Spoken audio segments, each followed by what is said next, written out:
दोस्तों नमस्कार, आदाब। मैं हूं फराज चौधरी। आप देख रहे हैं इंडिया फायर न्यूज़। आज किसान आंदोलन में 26 जनवरी को जो हिंसा हुई थी उसको लेकर बहुत बड़ा खुलासा हुआ है। लाल किले पर जिस शख्स ने झंडा फहराया था, खालसा का झंडा फहराया था, सिख धर्म का जो झंडा फहराया था, लाल किले पर चढ़ाई कर उस शख्स का नाम सामने आ चुका है। उस शख्स का पता, वो कहाँ का रहने वाला है, सब चीज़ हमारे सामने आ गई हैं। और साथ में एक और बड़ी खबर है कि क्या अब किसानों में फूट पड़नी शुरू हो गई है। क्या किसान अब बिखरने लगेंगे? क्योंकि जिस तरीके से 26 जनवरी 2021 को हिंसा हुई है, उसके बाद कई किसान संगठनों ने अपने आप को आंदोलन से अलग कर लिया है। उन्होंने अपनी तरफ से आंदोलन को ख़त्म कर दिया है। अब क्या भविष्य ये होने वाला है कि किसान आंदोलन देखते ही देखते बिखरता जाएगा और ऐसे ही देखते देखते ख़त्म हो जाएगा। मैं आपको आज की सारी बड़ी खबर देने वाला हूँ। आपकी स्क्रीन पर हेडलाइन से मैं शुरुआत कर रहा हूँ।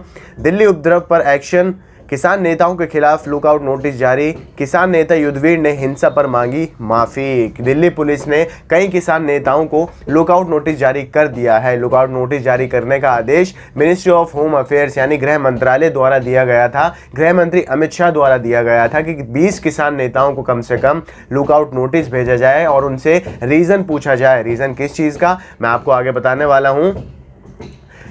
26 जनवरी को जो हिंसा हुई थी उसको लेकर एक लुकआउट नोटिस जारी किया गया है, यानी वे बिना इजाज़त विदेश नहीं जा सकते हैं। पहले तो जिन लोगों को लुकआउट नोटिस भेजा गया है, हालांकि ये पुष्टि नहीं हो पाई है कि लुकआउट नोटिस किन किन नेताओं के खिलाफ जारी हुआ है। मुख्य जो नाम होंगे मैं शायद आपको बता सकूं, लेकिन माना जा रहा है कि जिन 37 नेताओं के खिलाफ पुलिस ने बुधवार को एफआईआर दर्ज की थी, उन्हीं के खिलाफ नोटिस जारी किए गए हैं। तो अभी अनुमान है कि 37 नेताओं को लुकआउट नोटिस जारी किया गया है। उधर किसान नेता हैं युद्धवीर सिंह। उन्होंने हिंसा की घटनाओं पर माफ़ी मांगते हुए अपना बयान दिया कि गणतंत्र दिवस के दिन जो हुआ वो शर्मनाक है।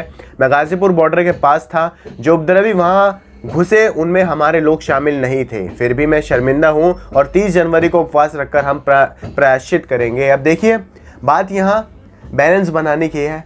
किसान आंदोलन में जो एकता हमने 62 दिनों तक देखी थी, वो एकता अब कहीं ना कहीं टूटती जा रही है। कई किसान अपने नेता जो अपने संगठन को लेकर अलग बयान दे रहे हैं, तो कुछ किसान नेता अपने संगठन को लेकर अलग बयान दे रहे हैं। कोई कह रहा है कि हमने हिंसा करी नहीं, हमारे लोग उसमें शामिल थे ही नहीं, और कुछ लोग कह रहे हैं कि हिंसा के लिए हम शर्मसार हैं, हिंसा के लिए हम जिम्मेदार हैं। तो आखिर यहाँ ज़रूरी है कि किसान अपना एक जैसा बयान पेश करें पूरे देश के सामने कि हाँ, हम जिम्मेदारी लेते हैं। किसान नेताओं को ये कहना चाहिए कि हम जिम्मेदारी लेते हैं। जो 26 जनवरी को हिंसा हुई वो हम उसकी जिम्मेदारी पूरी तरीके से लेते हैं और आगे से ऐसा कुछ नहीं होगा, हम इसका पूरे देश से वादा करते हैं। आगे मैं चल रहा हूँ। तो 20 किसान नेताओं से पुलिस ने 3 दिन में जवाब मांगा है। 20 किसान नेता जो संगठन है, उनके नेताओं से 3 दिन में दिल्ली पुलिस ने जवाब मांगा है। बुधवार देर रात 20 किसान नेताओं को नोटिस जारी कर पूछा कि क्यों ना आपके खिलाफ कानूनी कार्रवाई की जाए। मतलब आपसे हम जवाब मांग रहे हैं कि हम यानी पुलिस किसान नेताओं के खिलाफ कार्रवाई क्यों ना करे। आप हमें 3 दिन में इसका रीज़न बताइए, आप इसका कारण बताइए। 3 दिन में इसका जवाब दें। जिन नेताओं को नोटिस दिए गए हैं उनमें से 4 के नाम अभी तक सामने आए हैं। ये नेता हैं योगेंद्र यादव, दर्शन पाल, बलदेव सिंह सिरसा और बलबीर सिंह राजेवाल। पुलिस ने जो नोटिस भेजा है उसमें यह भी कहा है कि गणतंत्र दिवस पर लाल किले में तोड़फोड़ करना एक देश विरोधी हरकत है। दिल्ली पुलिस ने उस नोटिस में यह भी मेंशन करके भेजा है इन 20 किसान नेताओं को। अब हिंसा में जो पुलिसकर्मी घायल हुए हैं, ये भी एक खबर है आज की। उन सब पुलिसकर्मियों से आज अमित शाह मिलने जाएंगे। आज गृह मंत्री अमित शाह 2 बजे के करीब, ये पता नहीं है कि कौन से अस्पताल में वो जाएंगे, किस जगह पर जाएंगे, मगर खबर ये आई है सूत्रों से, अखबारों से, सोशल मीडिया से कि अब आज गृह मंत्री अमित शाह जो 26 जनवरी की हिंसा में पुलिसकर्मी घायल हुए थे किसानों के साथ झड़प में, उन सब पुलिसकर्मियों जवानों से आज अमित शाह जाकर मिलेंगे। अब देखिए, यहाँ 2 पहलुओं को समझने की ज़रूरत है। हमें दोनों सिक्के के दोनों पहलुओं को समझने की ज़रूरत है कि अगर गृह मंत्री अमित शाह अपने राज्य की पुलिसकर्मियों की जो घायल हुए हैं उनसे मिलने जा सकते हैं, तो ज़रूरी है कि गृह मंत्री अमित शाह अपने देश के किसानों से भी मिलने जाएं, क्योंकि आप सिर्फ पुलिस कर्मियों के ही गृह मंत्री नहीं हैं, आप पूरे देश के गृह मंत्री हैं। जो आपके देश का किसान है वो भी आपको अपना गृह मंत्री मानता है और इसलिए आपका कर्तव्य बनता है कि आप पुलिस कर्मियों को जाकर देखिए। अच्छी बात है, मगर साथ में जो किसान घायल हुए हैं, जो 100 से ऊपर किसान नेता और उनके संगठन के जितने भी किसान हैं वो सब घायल हुए हैं, आप लोगों लोग, उनसे भी जाकर मिलिए, सरकार के बड़े बड़े नेता, उन लोगों से भी जाकर मिलिए, तो शायद एक बैलेंस क्रिएट हो सकता है इस पूरे आंदोलन में। आगे बागपत में कल रात की ये खबर है, देर रात पुलिस ने जो वहां पर धरना देकर किसान बैठे थे उन्हें भगा दिया है, यानी वहां से बागपत से देर रात धरने को खत्म कर दिया है पुलिस ने। दिल्ली पुलिस के साथ ही बुधवार को यूपी पुलिस भी एक्शन में दिखी। उनसे दिल्ली सहारनपुर हाईवे पर यूपी के बागपत जिले के बड़ौत में धरने पर बैठे किसानों को आधी रात को हटा दिया गया। यहाँ 40 दिन किसान धरने पर बैठे थे। 40 दिन से किसान वहाँ बागपत में धरने पर बैठे हुए थे, मगर पुलिस ने, उत्तर प्रदेश पुलिस ने एक ही झटके में देर रात से बागपत में आंदोलन कर रहे किसानों को उठा दिया है, उनका आंदोलन वहां खत्म कर दिया है। 40 दिन का यह आंदोलन था। खबर तो लाठीचार्ज होने और आंदोलन की कमान संभाल रहे ब्रजपाल सिंह की गिरफ्तारी की भी आई। हालांकि इन दोनों बात की पुष्टि नहीं हुई है। यूपी पुलिस ने साफ कह दिया है कि कोई भी बल का इस्तेमाल नहीं किया गया था, हमने शांतिपूर्ण तरीके से किसानों को वहां से हटा दिया है। बात यह आती है कि 40 दिनों से जो किसान वहां पर आंदोलन कर रहे हैं बागपत में, बड़ौत में, क्या उन किसानों को सिर्फ बातों के जरिए पुलिस ने हटा दिया या अंदर की खबर अभी आनी बाकी है? इसका हमें इंतजार करना पड़ेगा। उधर पुलिस की कार्रवाई के बाद बड़ौत के किसान आगे की स्ट्रेटेजी बनाने के लिए गुरुवार को पंचायत करेंगे।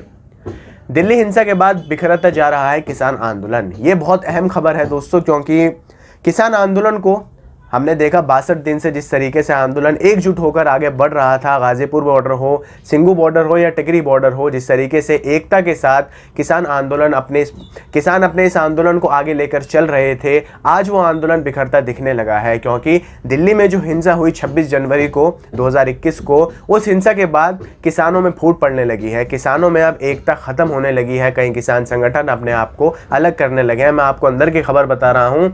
दिल्ली की सीमाओं पर 2 महीने से शांतिपूर्ण तरीके से चल रहा किसान आंदोलन मंगलवार को हिंसा के बाद बिखरता नजर आ रहा है। एक तरफ पुलिस उपद्रवियों और किसान नेताओं की घेराबंदी करने में जुटी है, तो दूसरी तरफ किसान संगठनों में फूट भी जगजाहिर हो गई। बुधवार शाम 4 बजे राष्ट्रीय मजदूर किसान संगठन और भारतीय किसान यूनियन भानु ने अचानक ऐलान कर दिया कि वो अपने आप को इस आंदोलन से अलग कर रहे हैं। यानी ये दोनों संगठन अब अपने आंदोलन को खत्म कर रहे हैं। इन संगठन में जितने भी किसान होंगे, सदस्य होंगे, वो सब अब इस आंदोलन में हिस्सा नहीं लेंगे। अब आप यहाँ पर कोई भी कारण देख सकते हैं। हो सकता है कि किसान जो है वो अपने किए पर शर्मिंदा हों। जिस तरीके से लाल किले पर चढ़ाई की गई थी उसको लेकर ये दोनों संगठन शर्मिंदा हों, इसलिए उन्होंने अपने आप को आंदोलन से अलग कर लिया हो, या फिर जिस तरीके से दिल्ली पुलिस ने बहुत तेज़ी से अब कार्रवाई करनी शुरू करी है इस मामले में, करीब 200 एफआईआर कर दी गई हैं, कई 20 किसान नेताओं को लुकआउट नोटिस जारी किया गया है, और भी कई किसानों को डिटेन किया गया है। तो शायद इसी को देखते हुए, इस डर को देखते हुए कई किसान संगठन अपने आप को पीछे कर रहे हैं इस आंदोलन से और अपने आप को वापस घर ले जाने की तैयारी कर रहे हैं। इसके 1.5 घंटे बाद ही खबर आई कि भानु गुट के किसानों ने चिल्ला बॉर्डर पर अपने टेंट हटाकर घर लौटने की तैयारी कर ली है। चिल्ला बॉर्डर यानी दिल्ली नोएडा जो रोड है, उस पर जो किसान बैठे थे उन्होंने वहां से अपने टेंट उखाड़ दिए हैं। इसके अलावा किसान संगठनों ने 1 फरवरी का संसद मार्च टालने का भी ऐलान कर दिया है। लाल किले पर अब जो सबसे बड़ी खबर है आज की वीडियो की, कि लाल किले पर जिस शख्स ने धार्मिक झंडा फहराया था वो कौन था, तो इसकी पुष्टि हो चुकी है। मैं आपको नाम पता बताऊंगा। ट्रैक्टर रैली में हुए बवाल में सबसे ज़्यादा चर्चा लाल किले की घटना की थी, क्योंकि रैली में शामिल प्रदर्शनकारी पुलिस का दिया रूट फॉलो ना कर लाल किले पर पहुंच गए थे, जो कि हमारे देश के लिए तस्वीरें जो आई थी वो बहुत शर्मनाक थी। क्योंकि मैंने जैसा आपको बताया था पिछली वीडियो में कि one of the most important historical monuments है और नेशनल मॉन्यूमेंट है हमारे देश का। उस नेशनल मॉन्यूमेंट पर चढ़कर जिस तरीके से उसकी चढ़ाई की गई और वहाँ पर एक धार्मिक झंडा लहराया गया, ये कहीं ना कहीं हमारे देश को तोड़ता है, हमारे देश का सर शर्म से झुकाता है। आगे सुनिए। वहाँ उन्होंने जमकर उत्पात मचाया और किले की प्राचीर पर धार्मिक झंडा भी लगा दिया। झंडा लगाने वाले एक युवक की अब पहचान हो गई है। वह पंजाब के तरनतारन के वां तारा सिंह गांव का रहने वाला है। दोबारा सुनिए, पंजाब के तरन तारण के वाव तारा सिंह गांव का रहने वाला है। उसका नाम जुगराज सिंह बताया जा रहा है। जिस शख्स ने लाल किले पर झंडा फहराया, धार्मिक झंडा फहराया, उस शख्स का नाम जुगराज सिंह बताया जा रहा है, जिसकी उम्र सिर्फ 22 साल है। सिर्फ 22 साल की उम्र का ये लड़का है जुगराज सिंह, जिसने लाल किले पर चढ़ाई कर धार्मिक झंडे को फहराया है। इसके बाद उसके दादा महल सिंह हैं, जो ये कहते हैं कि जुगराज 24 जनवरी को दिल्ली गया था। वह लाल किले पर कैसे पहुंचा और किसके कहने पर वहां उसने केसरी झंडा फहराया, इसका हमें बिल्कुल नहीं पता है। यानी जुगराज सिंह के जो घर वाले हैं उन्होंने कहा है कि हाँ, हमारा लड़का दिल्ली गया था, मगर लाल किले पर उसने केसरी झंडे को फहराया, इसका हमें कोई भी अनुमान नहीं है, इसकी हमें कोई खबर नहीं है। अब बात यहाँ जो आती है वो मैंने जैसे आपको शुरुआत में कहा था कि किसान आंदोलन के भविष्य की आती है कि क्या किसान आंदोलन जैसे 62 दिनों से चल रहा था, ताकत के साथ चल रहा था, हौसले थे इनमें विश्वास था सारे किसानों में, क्या वो विश्वास अब टूटता जाएगा? क्या इनके हौसले अब फीके पड़ जाएंगे? क्या ताकत, किसानों की जो एकता की ताकत थी वो टूटती जाएगी? क्योंकि दो किसान संगठनों ने अपना आप को अलग तो पहले ही कर लिया है और हो सकता है आगे और भी हमें खबरें मिले कि और किसान संगठन अपने आप को आंदोलन से अलग कर रहे हैं। कई किसान नेताओं को लुकआउट नोटिस जारी किया गया है। हो सकता है दिल्ली पुलिस आगे जाकर कई किसान नेताओं की गिरफ्तारी भी करे। उसके बाद देखना होगा कि अपने नेताओं के बिना किसान अपने आंदोलन को कैसे लेकर आगे बढ़ते हैं। ये बहुत दिलचस्प बात होगी देखने की। यहाँ किसानों को आप कह सकते हैं एक तरीके से इम्तिहान है, क्योंकि सरकार ने भी एक बहुत बड़ी शर्त रख दी है कि हम अब आपसे जब भी बात करेंगे जब आप हमारे जो 1.5 साल हमने कानून सस्पेंड करने का प्रस्ताव पेश किया था उसे मंजूर कर लेंगे। आप हमारे प्रस्ताव को मंजूर कर लीजिए, उसके बाद ही हम आपसे बात करेंगे। सरकार ने अपनी शर्त ये साफ कर दी है। आप लोगों को ये वीडियो पसंद आई हो तो इसे आगे शेयर कीजिए। हमारे चैनल इंडिया फायर न्यूज़ को सब्सक्राइब करके बेल का आइकन दबाइए ताकि आपको सारी अपडेट्स मिलती रहें। मुझे दीजिए इजाज़त। नमस्कार।